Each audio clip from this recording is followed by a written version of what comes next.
দ্রব্যমূল্যের লাগামহীন ঊর্ধ্বগতিতে বিপাকে নিম্ন আয়ের মানুষ। এর মধ্যেই এবার বাজারে চালের দামের অস্বাভাবিক বৃদ্ধি। এই ভরা মৌসুমে যেখানে চালের দাম কম হওয়ার কথা, সেখানে গত ২ সপ্তাহের ব্যবধানে চালের দাম অনেকটা বেড়েছে। খুচরা বাজারে কেজিতে ৪ টাকা দাম বেড়ে মিনিকেট চাল বিক্রি হচ্ছে ৮২ থেকে ৮৪ টাকায়। নাজিরের কেজি ৮৬ থেকে ৯০ টাকা, আটাশ বিক্রি হচ্ছে ৬৫ থেকে ৬৮ টাকায় এবং মোটা চাল কেজিতে ৩ থেকে ৪ টাকা দাম বেড়ে বিক্রি হচ্ছে ৫৮ থেকে ৬০ টাকায়। তাই বাজারে এসে বাড়তি দামে চাল কিনে হতাশ ভোক্তারা। ধানের সিজন এখন চাউলের দাম তো অনেক বেশি হওয়ার কথা না, অনেক কম হওয়ার কথা। তারপরও চাউলের দাম আমি বাজারে এসে দেখি যে চাউলের দাম অনেক বেশি।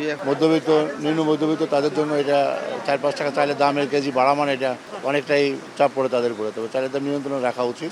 সিন্ডিকেটের মাধ্যমেই বাড়ানো হচ্ছে। আসলে চালের দাম এত হওয়া উচিত না। এই তত্ত্বাবধায়ক সরকারের এটা অবশ্যই স্টেপ নেওয়া দরকার।